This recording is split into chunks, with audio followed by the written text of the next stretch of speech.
তো দেখো বন্ধুরা, আমি আজকে চিকেন রান্না করছি। তো আগে থেকে মাংসটা ম্যারিনেট করে রেখে দিয়েছিলাম সব রকম মশলা দিয়ে। আর এখানে পেঁয়াজ কুচি, টমেটো কুচি আর আলু ভাজা করে রেখে দিয়েছি এখানে আগের থেকে আলুটা। এবার গরম তেলের মধ্যে আমি ফোড়নটা দিয়ে দেব। তেজপাতা, শুকনো লঙ্কা, গোটা গরম মশলা ফোড়ন দিয়ে দিলাম। তারপরে এবার আমি পেঁয়াজ কুচি দিয়ে দিচ্ছি এর মধ্যে।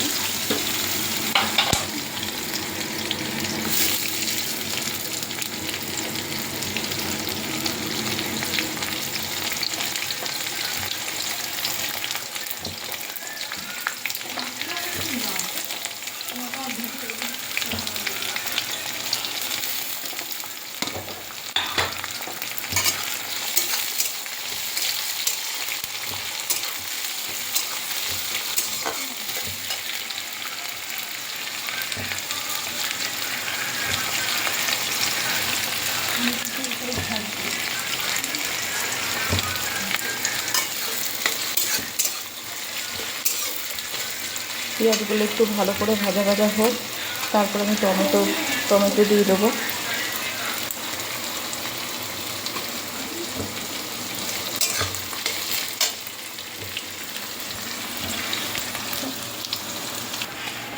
তো দেখো বন্ধুরা, হালকা লালচে কালার হয়ে গেছে। তো আমি এখন টমেটোটা অ্যাড করে দেবো। টমেটোটা একটু ভাজা ভাজা হোক। তো আমি এখন চিনি অ্যাড করে দেবো যাতে কালারটা সুন্দর আসে, ওই জন্য। তো দেখো বন্ধুরা, আপনার ইয়েগুলো যে দিয়েছি, টমেটোগুলো দিয়েছি, তো টমেটোগুলো ভালো মতন হয়ে গেছে পেঁয়াজের সাথে। তো আমি এখন মশলাটা অ্যাড করে দেবো। এর মধ্যে শুকনো লঙ্কা, কাঁচা লঙ্কা, আদা, রসুন আর গরম মশলা পেস্ট দিয়েছি। তেল ছেড়ে নিই, তারপরে তোমাদের মাংসটা ভাজবো। মশলাটাকে ভালো করে ভাজতে হবে। তেল ছাড়বে তখন আমি মাংসটাকে অ্যাড করে দেবো এর মধ্যে।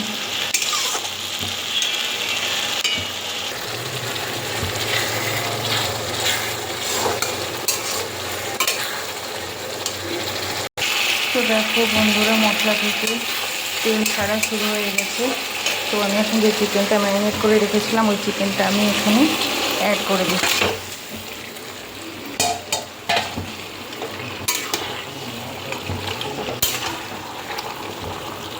চিকেনটার মধ্যে আমি আগে থেকে জিরের গুঁড়ো, ধনের গুঁড়ো ওগুলো অ্যাড করেছিলাম বলে আমি আলাদা করে আর জিরের গুঁড়ো, ধনের গুঁড়ো অ্যাড করলাম না। তো আমি আলুগুলো যে ভেজে রেখেছিলাম, সেই আলুগুলো আমি ওর মধ্যে অ্যাড করে দেবো।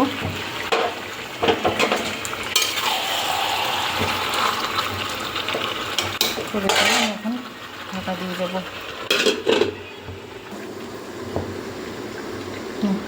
তো এখন আমি খুলে একটু নেড়ে দেবো, নাহলে বা তলায় লেগে যেতে পারে।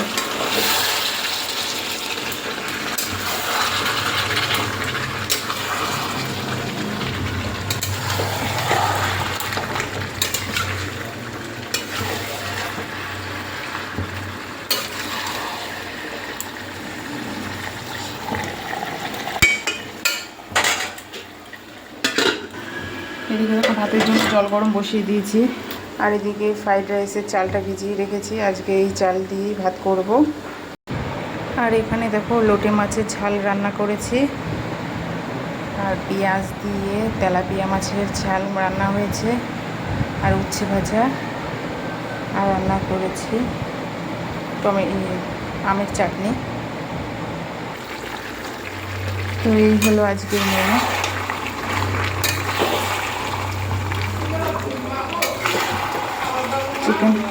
চিকেনটা কষা হয়ে গেলে তারপর আমি এর মধ্যে জল অ্যাড করে দেবো। তো অল্প করেই জল অ্যাড করব, বেশি জল অ্যাড করব না, কারণ এটা একটু কষা কষা হবে, যেহেতু অনেক রকম পদ রান্না হয়েছে আজকে। এটা বেশি ঝোল করব না। তো ঠিক আছে, টাটা, বাই বাই। আজকের মতন এইটুকুনি। আবার পরের রেসিপি নিয়ে তোমাদের সাথে দেখা হবে। তোমরা সবাই ভালো থেকো, সুস্থ থেকো।